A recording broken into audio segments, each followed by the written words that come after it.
Coming to you straight from Marietta, straight from the Roar Zone. This is going to be an awesome, awesome show. But I'm going to introduce Steve Heroux. Yeah. He's going to share with you the real world, what it takes to close deals, to build relationships, to be what we hear as a salesman. And just by talking to you a little bit before we went on, I could tell it's going to be some really good stuff. We're going to jump in, but before we do that, what we like to do here at Monster Motivator TV is take them behind that black curtain a little bit. Let them get to know who you are, where you came from, where you're at today, and where you see yourself going. We're going to chunk that down and pull out those golden nuggets. Deal? Sounds good, man. So, East Coast guy, Boston guy. Boston guy. It's funny, when I grew up, I was really quiet. I was always a sports guy. I always loved sports and always, that was your did well at sports. But really very meek and nervous and never said a word to anybody in high school. And it was funny when I went back to my 5th year reunion, and at that time I was running a sales team for Cutco Knives, which some of you guys have probably heard of. A lot of sales guys got their start there. And everybody thought it was door to door, but it was all based on referrals. And so I originally got that job when I was 18 in college. I needed money for pizza and beer, and told my parents I got a job, and they said, "Awesome, what are you doing?" I said, "I'm selling knives." And they said, "No, really, what's the job?" I said, "No, I'm selling knives." They go, "No, you're not." I said, "Yeah, I am." And they said, "You don't even talk." So it was kind of funny that the quietest kid in school ended up, I was #1 in New England over that freshman break there. Really? Came home with a check, told my parents, "Hey, you guys are right, it didn't work." And they go, "We told you." And I said, "Yeah, it worked even better." And threw the check at them. And how did that transition happen? I think it just kind of broke me out of my shell. It was, made me get out of my comfort zone, because when you're going there and you only have a very small family, there's only so many people you can sell to. So I learned pretty quickly, well, if I'm going to get more customers, I better get some referrals. And so I learned at a very early age to just ask, right, and you shall receive. And the product was really good, so I believed in it, which is another key for everybody out there. If you don't believe 100% in what you're doing, you're just not going to have success. You can't. You can do okay, but you got to be all in.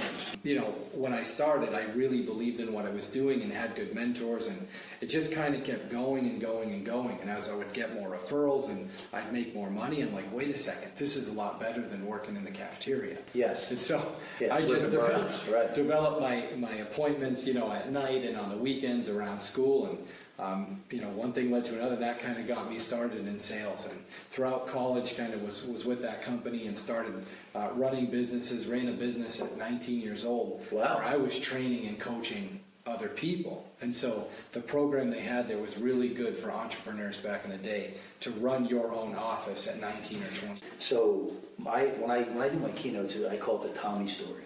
And Tommy came into my life, and he was my mentor, and I was doing B2B, cold calling in Center City, Philly, 40 to 50 a day, right? Selling copiers and fax machines, right?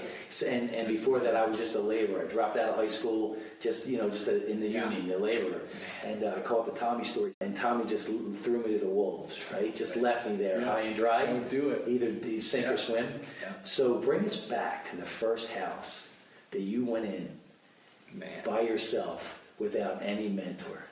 I wasn't nervous. After I practiced like my grandma and my other grandma. In the mirror? My uncle. In the mirror? Yeah, it was like, okay, can I read this? And it was funny, a little trick and a tip I used to have, and this for people that are maybe new in sales.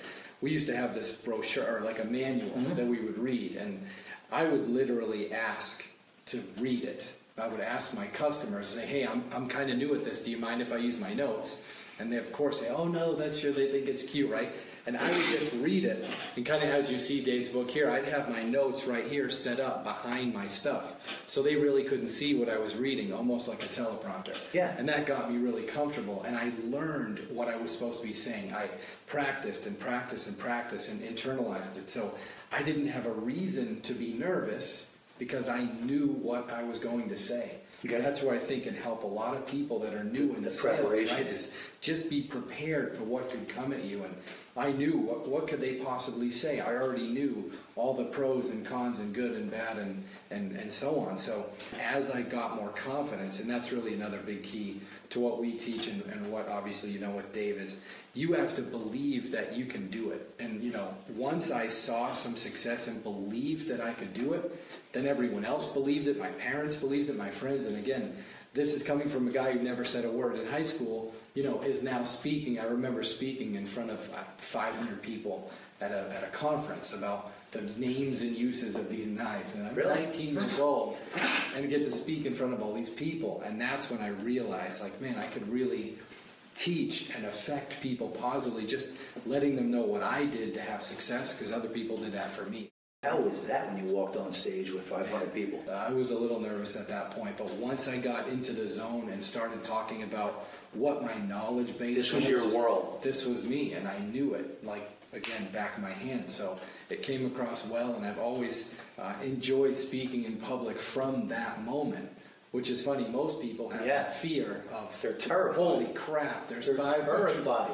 But it was fun for me, and so that's kind of where I began in my career. You had or have a not a life coach, but a mindset coach. Yes. Why? I have two coaches, right? Okay. One is kind of, a life coach, and Pamela's been amazing and inspiring to me. And then Jesse, who's now my business partner, was specifically a mindset coach. It really helped with a lot of limiting beliefs. A lot of salespeople, and generally people in business, have really, really extensive self-limiting beliefs. It really prevents them from getting anywhere, and that's anybody in life. And so if I'd have based my sales career on my high school or my parents, saying, hey, you don't say a word to anybody and this kid is going to be in sales, where would I have been? If I'd have listened to my dad and said, well, that knife thing, that's not going to work. It's funny, after the knife thing, we talk about beliefs. I started with Aflac, and you guys are probably Duck on TV and so on. And I remember going to the job fair. It was the last booth I went to, and I thought they sold car insurance. I don't know what the hell they did. And the guy looked at my resume. He goes, "You sold Cutco knives?"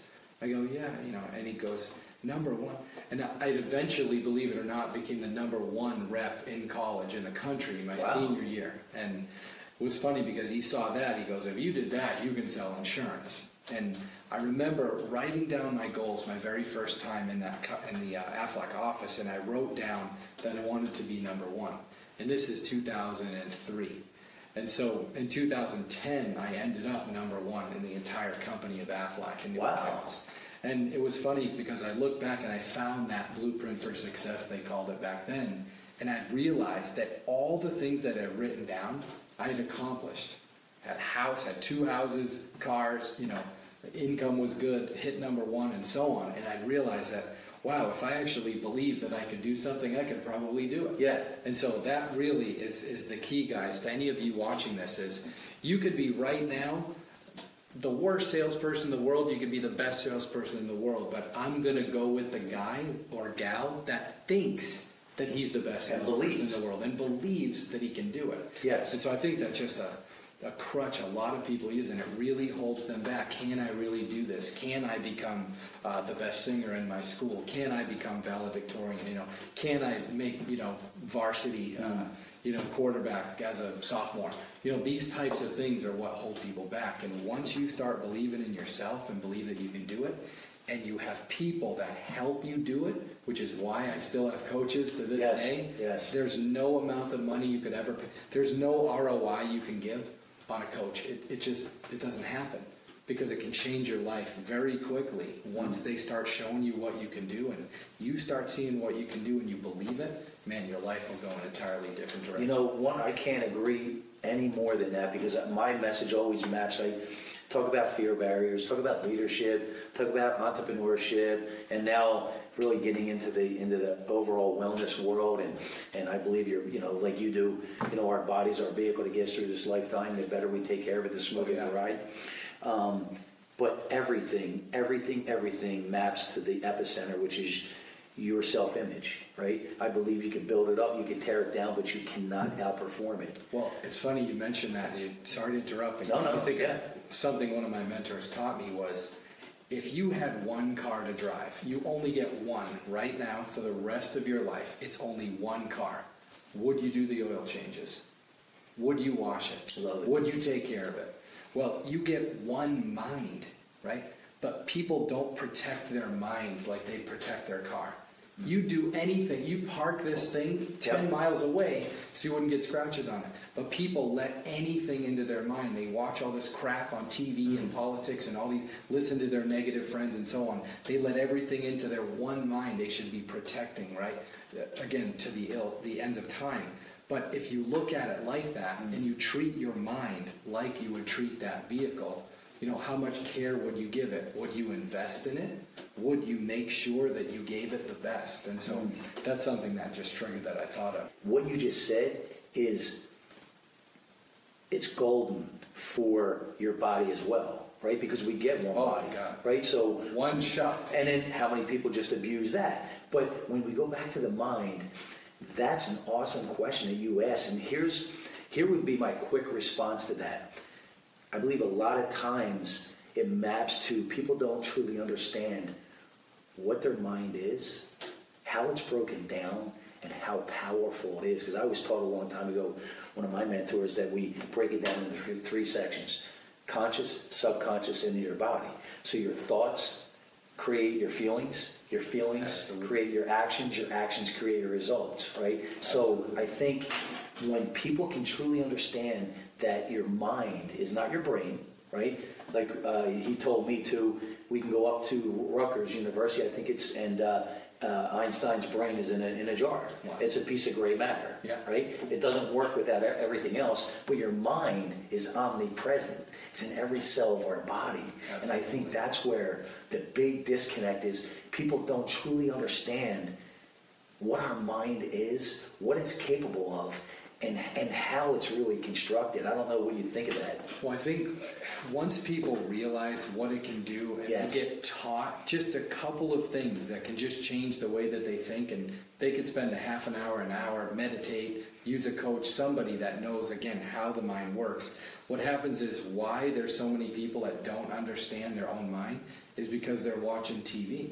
I mean, average American watches 5 hours of TV. Yeah. Five hours a day. 34 hours a week. Yeah. And they go, oh, well, I can't get ahead, or I can't afford this, or I'm never going to be able to do it. Well, not if you watch 34 hours a week of TV. Right. How about you watch 30 and take 4 hours a week and read, learn, meditate, right? Follow, use a coach, use a mentor, work on your mind. Yeah. When you work on your mind, your life will change. It's so simple to us, those of us that know it, because now we know it. Yes. But we didn't know it before, and we used to make fun of people like that. Yes. Oh, this guy and his mind tricks and flying in on his magic carpet, the universe. These guys.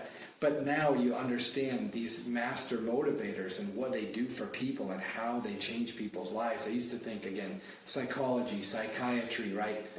All those types of things was a waste of time. But until you actually understand how it works and how your mind works, now you respect people that go and see therapists. Absolutely. We used to make fun of them. Oh, go see your shrink. Yep. Now it's like, wow, we really respect this guy, because then you see all these things that happen to people whose minds are not right. Tiger, what just happened with Tiger Woods? His mind is not right. It just nothing to do with there's a disconnect. Athletic ability. Major disconnect. Needs help, right? I think Jack Nicklaus just said it today. This guy needs help. It doesn't matter if you're worth $1 billion or not $1 billion, but you got to have your mind right. That has to be the first thing that you invest in. And let's break down Tiger Woods. First of all, I believe that struggle equals strength all day long. Right? And when you can get through that struggle, it's not that struggle, it's that person you become. Let's really look at Tiger Woods. He was in a bubble his whole life.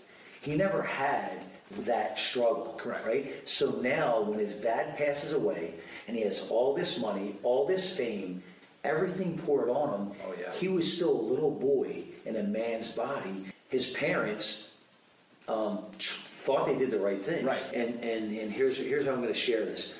Nature knows that struggle equals strength. That's why the mom bird doesn't help the baby get out of the shell. Right. It knows that it internally the butterfly knows. Effect, same thing. Whatever that is, right? Yeah. They know, right, that that baby deer has to get up and start to walk or it's going to be gone. Correct. Right? Because life makes the rules. We don't make the rules. Absolutely. So I believe when you really, because a lot of people from the outside is going to say, well, yeah, you're right, but he had everything. No, he didn't. He wasn't equipped to handle life on his own.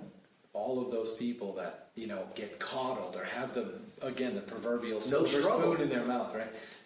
You have to be able to grow and come from despair, right? You Yes. have to be able to get out. There's so many athletes you see that grow up maybe not in the greatest neighborhoods. And, Yep. well, how do they make it, right? Yep. How does LeBron become LeBron? Yep. You know, how do these guys get to where they got to, even when their buddy is not in the same position? They grew up next door to each other. But Tiger always had it handed to him, right? He was in the bubble. Always had it handed. He was literally a kid in the bubble. Stanford, right? He just always had it good. And then one thing, right, that these people don't ever realize is that when you're on the top of the world and you think you're on the top of the world, you got only one place to go, right? It's and going to be that's slippery, down. slippery slope. And a lot of people say that. And a guy that I know, and this is last year, and he told me literally, dude, I have the world by the balls. It's exactly what he said to me. And I said, bro, you better take that back, because I'm going to tell you right now, things aren't going to happen as you think they are. Cancel. And unfortunately, things happen. He's not where he used to be, Really? but it's because he thought Within he a had year. it all. Oh, within 3 months, his life started to go downhill. But once you think you know it all, man, you can forget. And let's break this down, right? So people aren't confused. The story you just shared is about thinking that you have it all, and meaning you have it all figured out. Right. And I think there's two things wrong with that. Exactly what you said. You're going to fall. And secondly, what a boring life you're going to lead because you think you have it all. But you're not saying it's not about being ungrateful. No. It's not, right? It's not about, you're not saying those people that say, you know what, man, I got it all. But it's more in the context of, I'm so grateful for what I have. And it's never So the people. break that down. Well, if you think about somebody you would think that has it all, let's take Oprah or Yeah, somebody. yeah. Right? Trump. Oprah has it all, Right. But she will never tell you she has it all. But maybe the person you just mentioned might tell you they have it all. Right. It's do you believe you have it all? Right. And are you going to be conceited, self-serving? Oprah gives, right? Warren Buffett gives. Bill Gates gives, right? These are the people that have it all, but won't tell you they have it all. They're always growing, learning, reading. Right. Richard Branson. Branson, The ultimate. amazing guy, right? Right. I love Branson. And that's the kind of guy that I model, right, myself after, because it's how much can you give back, right? Yes. And even if you do have it all, how much you're going to give back to other people. Life is way too short to worry about getting it all. Yes. I had a client the other day tell me, oh, my goal, I want to make $1 million by 30. I said, okay, well, that's a good goal, and what does that mean? And he couldn't answer. I said, well, so let's say you do. Let's say you make the $1 million. You got 2 years to do it. Now what? What does that even do for you? I don't know that no one had even ever asked him that. But, And he never asked himself. and he never even realized, why do I want to make the $1 million? It does, because there's always something better. It all comes down to your why. Correct. And I believe when your why is big enough, it's going to pull you through. When your why becomes bigger than you become unstoppable. Are you familiar with the 7 levels deep? No. I don't. Okay, so I learned this through Dean Graziosi. Oh, yeah. Okay. I think I just shared a LinkedIn post, one of his. Okay, so I learned about this, and he learned it from his mentor. And it's called 7 Levels Deep. So what it is, and I'm not going to go through the whole thing because it takes some time. Yeah. And I actually have forms now that I created I kind of Using that system. So it's 7 levels deep. So the first thing is the guy that you were talking to. I want $1 million by the time I'm 30. Why do you want? I see and what you're then, saying. And then once he answers, then you say, okay, well, why is that? Then he answers, and the key to this, right, is going. So you get to 7. He Yeah. says it's not 5, it's not 8, it's 7, and usually, and it could happen before, but usually between 3, 2, and 1 is when you go from here to here. And once you go from here to here, it's over. Game over. So funny. I get the chills. It's so game similar. over. We indirectly is kind of what I teach in our sales. Okay. That's what we do, because a normal salesperson just goes in and they just try to solve, the problem, right? They'll say, okay, so what are you having a problem with, Dave? Oh, turnover. And then the normal salesperson goes, well, let me show you what we have to help you solve the turnover. No. Why are you having the turnover problem? More importantly, what is that doing to you personally? Right. What's that causing in your business, in your life?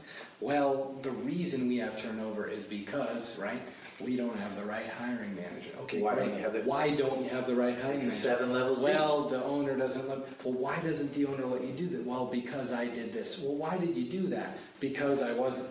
And that's funny, that indirectly is what we teach, right? A lot of our clients. And think about this, right? So, but it isn't. Yeah. Because successful people were taught and learned what is the map, and the only difference is what you teach and what Dean teaches that I learned is it's the title. That's it. That's it. And I start my keynotes out the same way. I said, listen, anybody in the personal development industry that tells you that they created something new, run.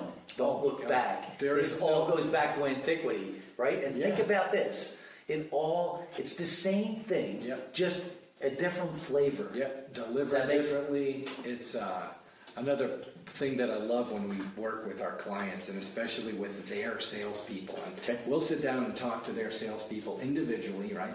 Figure out some of the challenges they're having, their needs, their wants, their desires, that type of thing. And routinely, they'll tell me something they've never told the boss. They've never told the boss.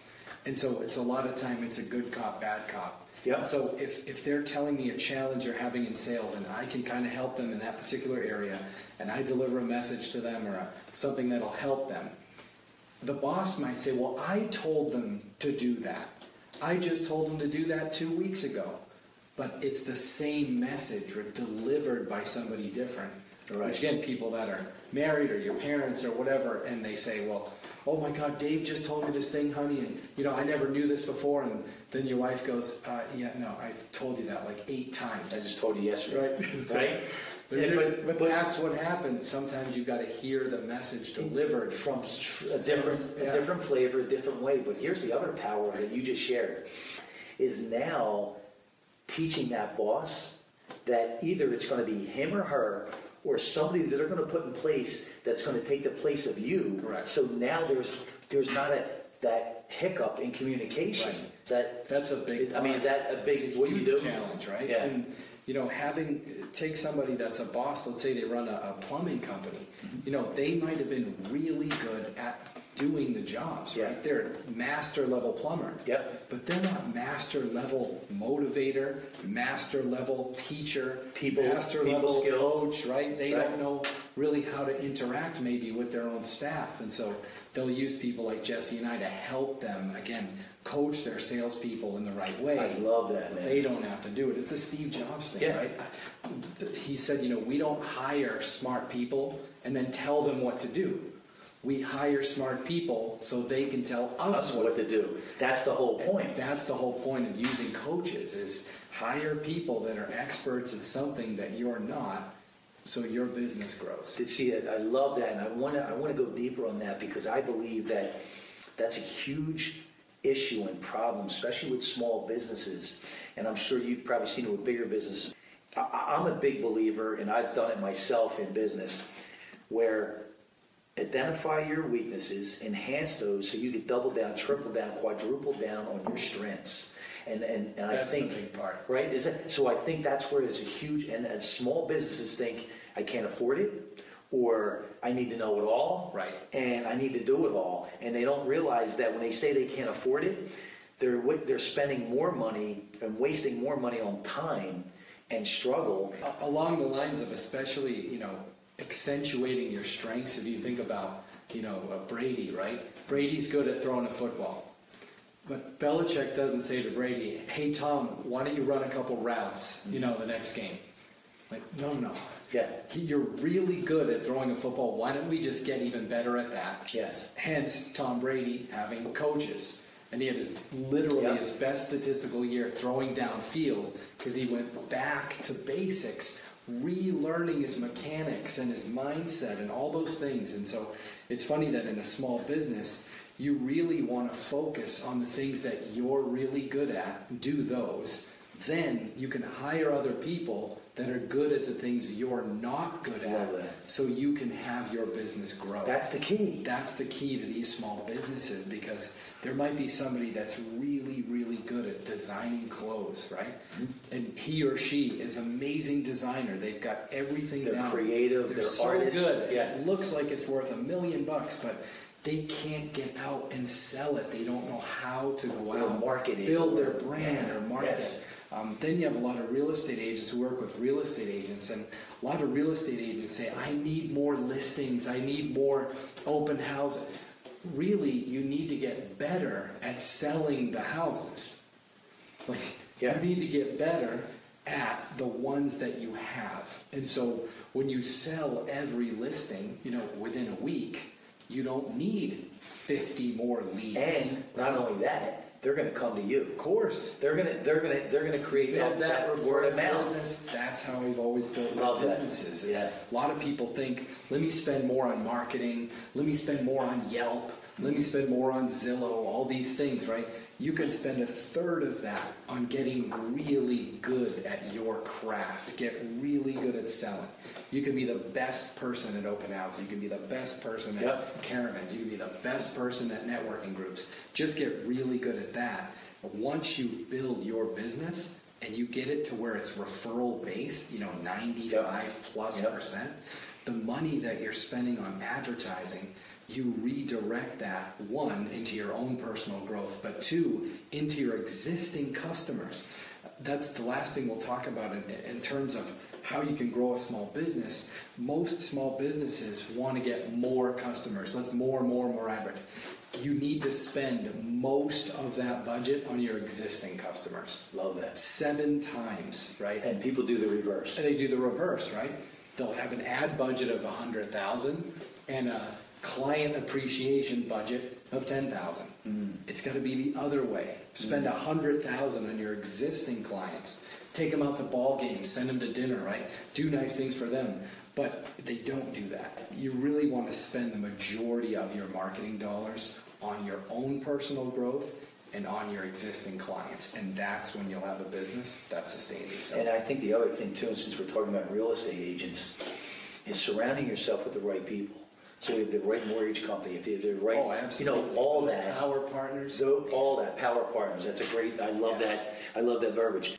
I was watching a YouTube, and Jack Welch was on stage, and for people that don't know who Jack Welch is, he was the CEO of General Electric. He was talking about his experience in business, and the lady who was asking him the questions happened to be his wife, and he was on stage with Gary Vee, right? And wow, this was 2015, so this was recent.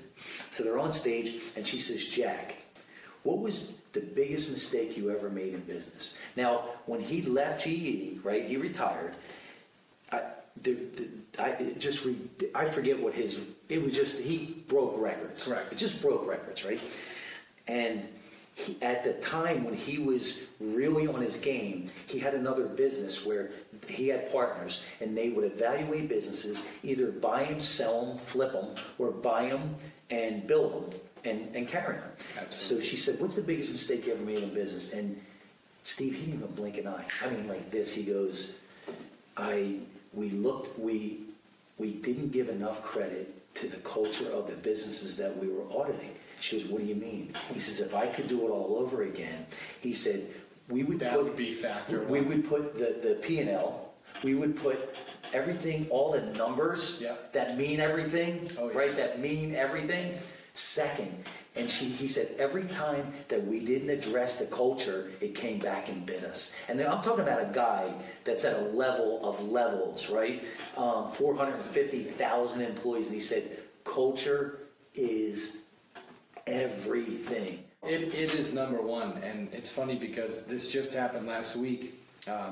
On LinkedIn, somebody had mentioned something. It was a CEO of a company, and he said, hey, I'm curious, we have a lot of problems with our sales reps wanting to stay.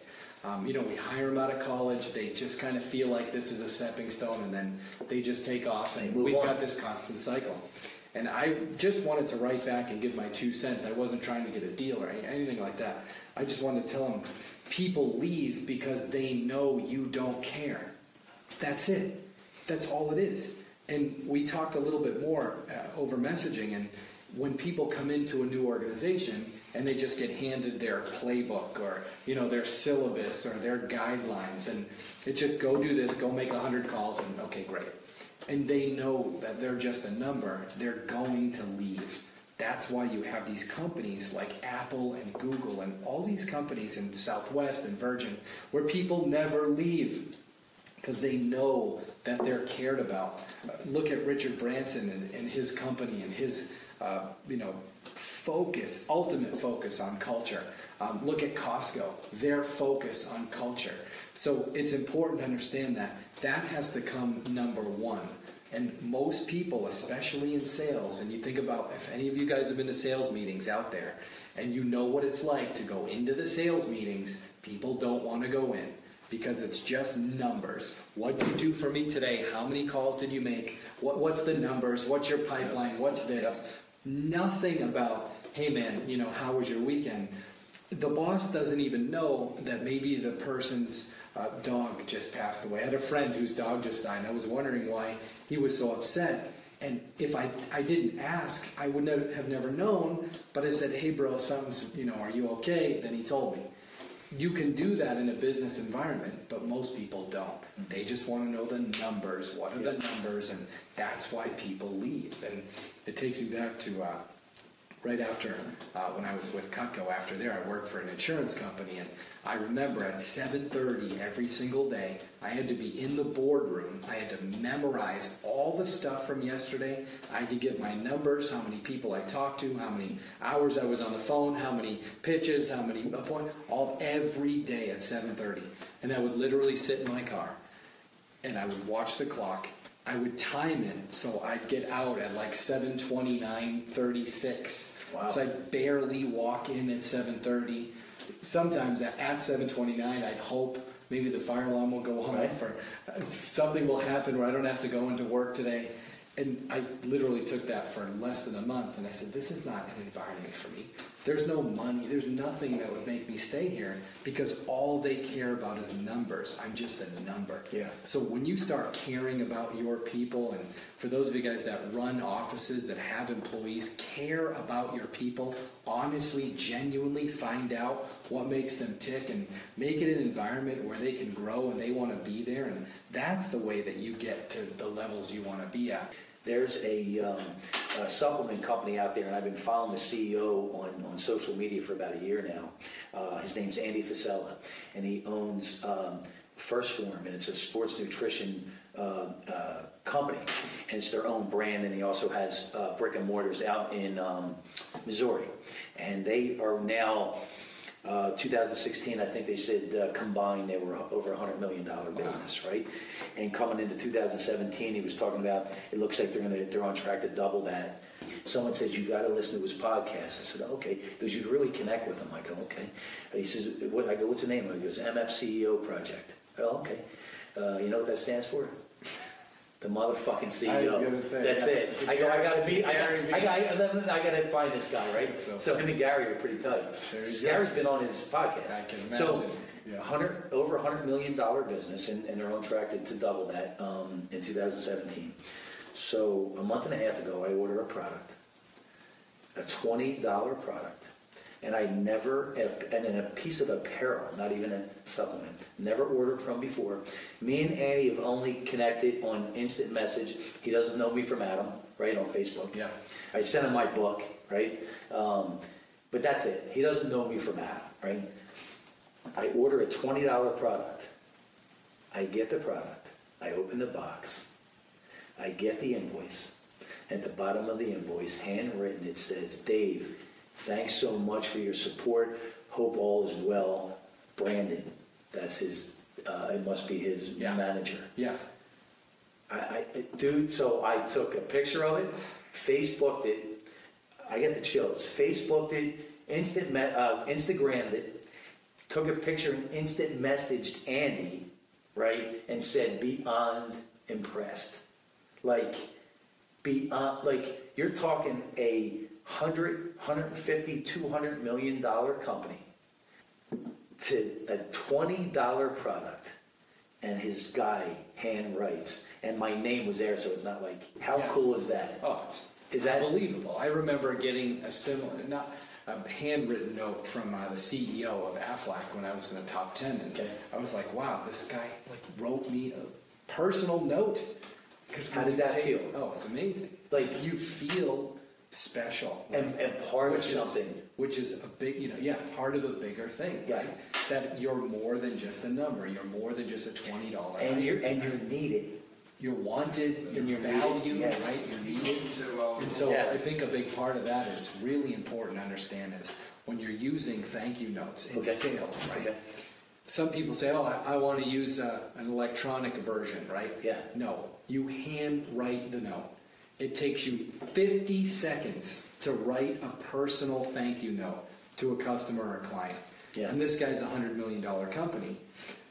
Flip side, I have a luxury car, and I won't mention the name of the company. It may or may not be German. So my key fob, the battery was going out. It said on the screen, hey, replace battery soon. And I'd been in the dealership a couple times with some other problems and so on. So I called up and said, well, what do I do? Do I kind of just get my own battery? Do I bring it in? And they said, yeah, bring it in. I said, okay, just drop it off, bring it in. They go, yeah, and that'll be $8. I said, hey, are you kidding? You're going to charge me $8 for a battery. I've been in your dealership 4 times in the last 4 months. You're going to charge me $8. And the woman goes, well, it's kind of our policy. I went in, talked to my service advisor. I told him, I said, you charging me $8 for this? He goes, I'm not going to charge you. I won't tell him. I go, but do you understand what you're doing? Do you understand you're trying to make $8 from me, but you're going to lose all this future business, and I'm going to tell people about this experience? And so it's funny you mentioned that handwritten note, but you've got to make sure you take care of your customers. It doesn't matter if they're a $10 customer, $1 million customer. Take the time to thank them. Write a personal note, like we talked about with TV. You have Netflix. There is no, it's on at 8. No, you can do it later. But make sure you take the time to take care of your customers, because they're the only reason you're in business. And if they know that, you're going to be in business for a long time. And the other thing he shared on one of his podcasts was whether it's every single person in that company, and I don't know how many employees he has, every single person is certified, I think, in ISSA nutrition. He said even the $10 an hour part-time, nobody goes in there without being ISSA, I think it's ISSA certified. It's a sports nutrition certification. Knowledge, right? Like we talked about. If you have total knowledge in everything you do, now you have total confidence, and any situation your employees are going to be able to handle. Unfortunately, it's the opposite of what happens in most businesses, especially with what I see in the sales force. So many people I talk to, and they go, well, I don't know, I never got trained on how to do that, or I'm not really confident in that, we don't really go over that much. They just get thrown a manual, or hey, here's the script, or without any real, help. Training. Right, how does it work? Are we going to role play together? No, you just go out and go knock on doors.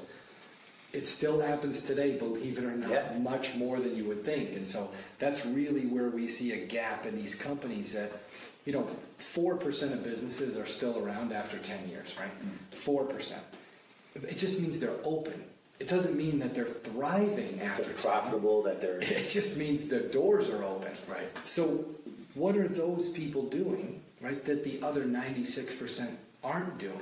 And it's some of the things that we're talking about, right? It's huge. It's the focus on customer service, the culture, which is number one of everything, and keeping your employees happy. Yeah.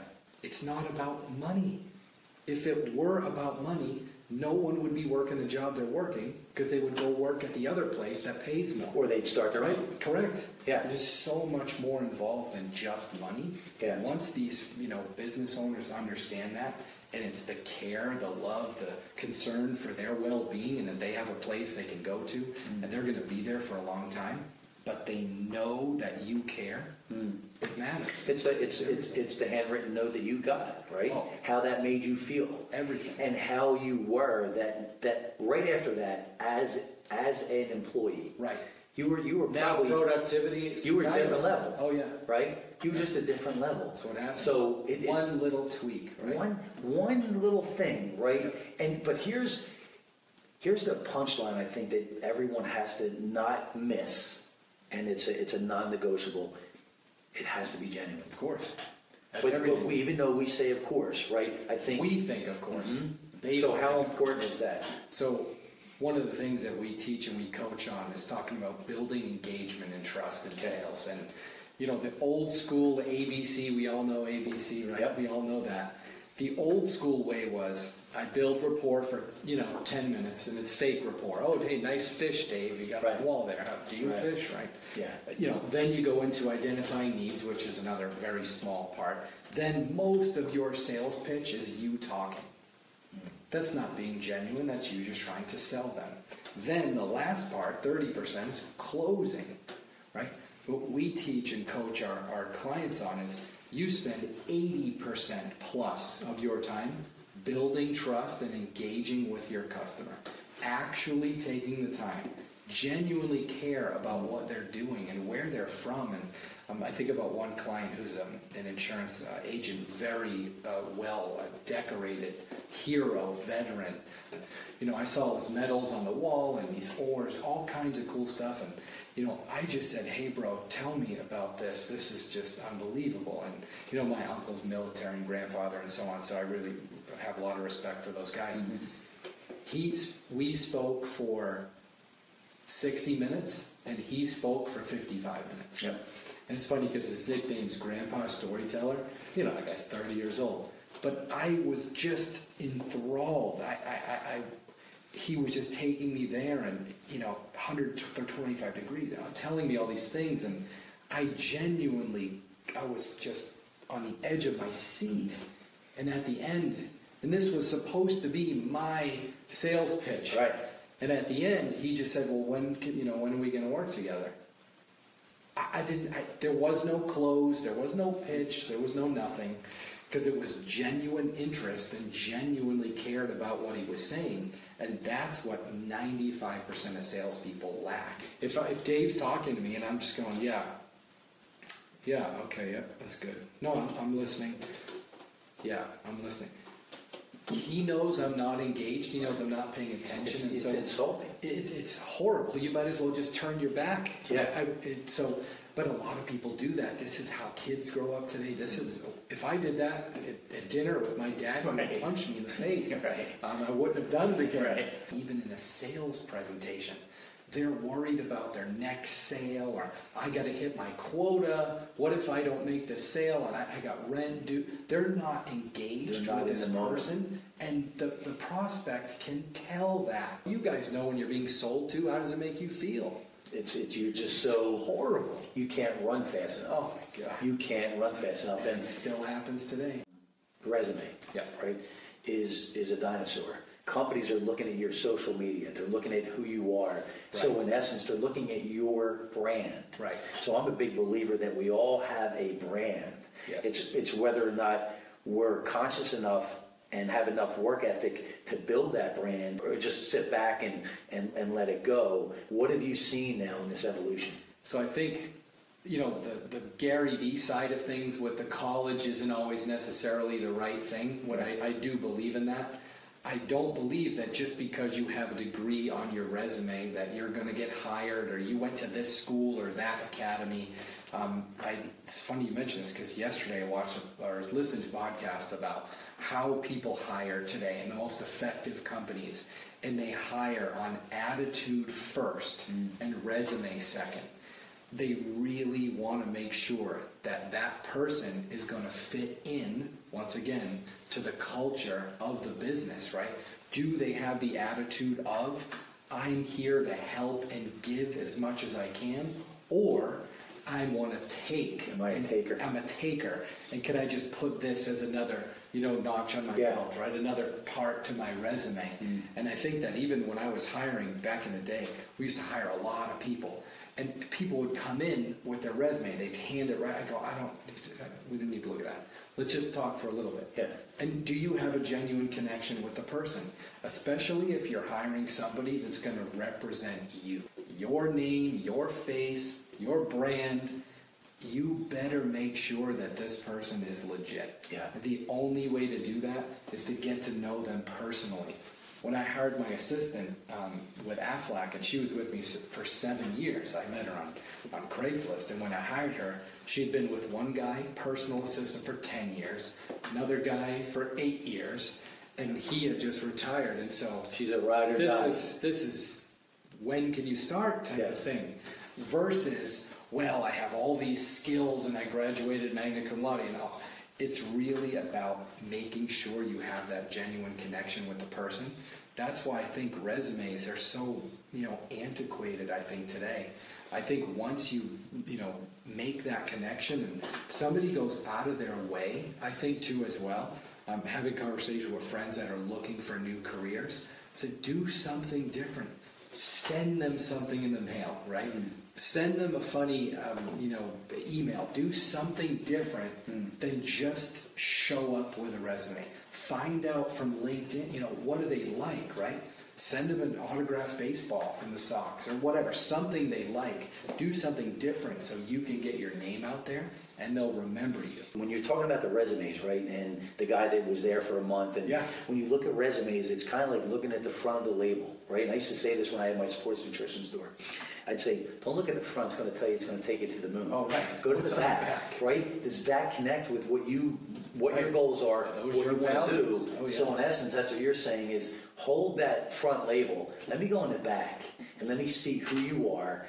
Is there a connect? Oh, yeah. What are you all about? Then we might look at the front of the label, if ever. And a lot of it's embellished, a lot of it, obviously. It's going to take you to the moon. They're the greatest thing since sliced bread. You know it. Those of you guys that are online daters, you know what I mean. Right? It's the best pictures 14 years ago, and I'm 6'4", but I'm really 5'8". This type of stuff, right? Everybody wants to embellish, right? So that's why you can't just read resumes or even LinkedIn profiles. You can't just take what they say. You want to find out what are other people saying about these people, right? Yes. That's why, resume aside, I would rather have 5 recommendations. Give me people that know you, right? Some business, some personal, right? Let me talk to them, and then we'll see if we can have another conversation. Even some of the recommendations might be, if it's the same last name, cherry pick, right? Yeah. But with social media, if you go into somebody's personal Facebook, you're going to get the real. Now we can't hide, because and here's the other thing, and Andy talked about this. If you don't have an account, that's a red flag. Correct. I have a lot of people that say, I don't use Facebook or I don't have LinkedIn. I said, you're in business, you don't have LinkedIn? Isn't that bro? Is that insane? People do it. It's they say, I don't know how to use LinkedIn. I said, dude, there's 10 million people that could teach you how to use LinkedIn. But why don't you just ask a couple of your buddies? They'll show you. But there's a huge red flag. That's the big thing, right? They're not willing to grow, expand, and move forward. It's out of my comfort zone. Right. I speak on fear barriers, right? And I believe that me and you could sit here and list 50 million fears, right? The fear of the unknown, the fear of the darkness, the fear of what if, the fear of success, the fear of failure, and all that, right? But I believe they map to 2 major fears. And I believe that if you can conquer these 2 fears, you have the golden key in life. And the fear of change, right? That evolution. Absolutely. And the fear of what other people think. And people, okay, well, that's great, but how do you do that? And I'm a real simple guy, and I said, here's how I approach that. Understanding that change, the evolution train is going to leave with or without you. Yep. You have to decide on whether or not you're going to jump on that train, or is that going to run you over? Yep. You know, one way or the other. And when I do my talks and I'm in the corporate world, and they kind of, you know, you hear that, right? And it's, well, that sounds like a lot of motivational, mambo jumbo, right? Yes, yeah. But then I ask them that question. Ask Borders Books. Right, if they wish they were on that evolution Borders, change, Blockbuster Video, dealing with it now. Kodak Film. Oh, Who would have ever thought me and you? my business partner Jesse just brought that up in a conversation. Right, It's like water. exactly, Normal. exactly. Like you said, Walmart. Now, a lot of people are snickering at that remark, but guess what? The older guy, the investor you were talking, Buffett. Yeah, Yeah. I understood that he sold his shares, 90% of his. about a year and a half ago or something like that? Yeah. I mean, if anybody didn't know, Dumped it. Amazon, Jeff Bezos, We have to be, killing them. you know, we have to be like the Lyfts of the world and the Teslas. Right? Yes. You have to adapt. You have to change before other people do, right? Yep. Again, if you, right now, the medallions in New York City, right? Those taxi medallions, they used to be $1 million, $2 million, $3 million bucks. They're not worth $100,000 now. Disruptive technology, right? Will pass you by. Yes. Unless you're ready and open to doing it. And it's so true. Pay attention, right? time. You were talking about the cabs, right? Oh, yeah. And Uber, and it's. And it's funny, if somebody would have came to me and said, do you want to invest? I'm going to say, you out of your mind? You want strange people in your car? Isn't that wild? Like Yeah. the liability and then this and that. But obviously, what do I know?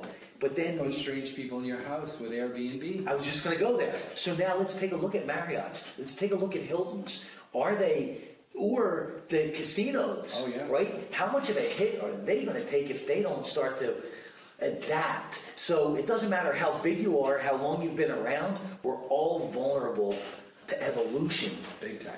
You know, a lot of the older school salesmen and women, you know, they don't want to change that. This is the way that I do it. I like doing it this way. That's fine. You know, you can continue doing it that way. But times are going to pass you by. The way businesses conduct themselves, It's different today.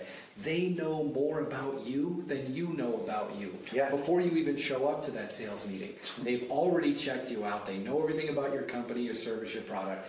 They're trying to find the chink in the armor in your presentation. They're trying to figure out a way to not trust you. They already don't trust you. With everything that's just happened, Wells Fargo, United, Yep. right? All these things. Consumers today don't trust you from second one. So you have to go over and above to create trust and build engagement. Back in 1987, there was nothing on you. Right. You were just the sales dude that Right. called them. Right. They don't know anything about you, so they trust you. When you come in, you do a decent job, they're going to buy from you.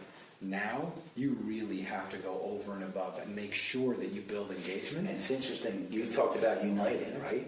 Years ago, that whole episode, right, that the guy got physically pulled off, we wouldn't have known about that unless we were in that town. I'm sure it's happened. Right? Yeah. Unless we were in that town. Oh, yeah. Now, everyone knows about It's it. all viral. Seconds. Instantly. Seconds. Yep. It's viral. So it's a game changer. And if you don't understand that on the highest level to the smallest company, you're going to be gone. Oh, yeah. Yeah. You have to adapt. It's Love that. evolution. Love that. So before we jump off, any golden nuggets you want to share with us? I just think if there's one thing that we can teach, right, anybody that's in business or anybody that's in sales, just act like you care, because they know that you're acting like you don't care. In other words, when you go into a potential business meeting or coffee or lunch or happy hour or whatnot, you go to a networking group, for example, don't just try to get as many cards as you can. People, just right? actually have an in-depth conversation. Learn something about that person. Introduce them to 2 or 3 other people. You've got to make sure you're doing what you can for other people first, right? Think about a bank, right? You walk up to the bank, you go up to Bank of America today, and you ask, right, to take a withdrawal out. You say, I'd like $10,000. And they say, well, you don't have an account here, sir. Well, how would you ever expect to take money out of an account you never deposited anything into? Right, you never set it up. But that's how people are in business and in networking. They want to take from somebody before they've ever even given anything. Yeah. So you got to make sure you're out there giving value, adding value to people in their lives, and then, and only then, may they give you something in return. You might never get anything in return. But you can't have that attitude. You have to always be the one that's giving without the expectation of getting something. And I'm a big believer that you do get, and in return, it might not come back the way you thought. So, Steve, we end the show the same way every time, right? And I'm a big believer that life makes the rules. I don't make the rules, and you don't make the rules. And life says, and life asks the questions. But right now, life is asking Steve, if you could purr like a kitten or roar like a lion the rest of your life, what would you do? Roar like a lion. I knew that answer. I knew that answer. It just feels good now, knowing that my life is, going exactly how I want it to go because I've made those changes and you've implemented them, and now life is first. See, before, and this is something I'll share with you guys. Before, there was always something other than life. Money, friends, material things, right? But now realizing that you have one life to live, right? You don't have time to worry about regretting, I never did this, I never did that. Just go and do it. That people that are 85 on their deathbeds, you ask them, they always have regrets. Yeah. Always. I wish I'd have done this. I wish I'd have, what good is that money going to do for you? It's over. Then? It's nothing, right? It's over. Go live life. Enjoy the time with your kids, your wife, your husband, your boyfriend, your girlfriend. Go travel. Go see the world. Go see the U.S. Yeah. Go see California. Go do things that you never thought you would do, because if you keep putting them off, again, that later on is going to become never. Yeah. So, I love that. You can only be in one state of mind at a time. So if you're in that victim state, there's no room at that moment for anything else. But if you're in that gratitude state, if you're in that joyous state, if you're in that happy state at that moment, there's no room for victim mentality. You don't even let it in. That's it. There's just no room. Nope, and vacancy. It's no vacancy. Exactly it. So we're going to take this show out Monster Motivator style. We're going to take this out on top. And it's called the Monster Motivator Roar. On 3. Ready? 1, 2, 3. Ah! Did better than me, my man. Awesome job, brother.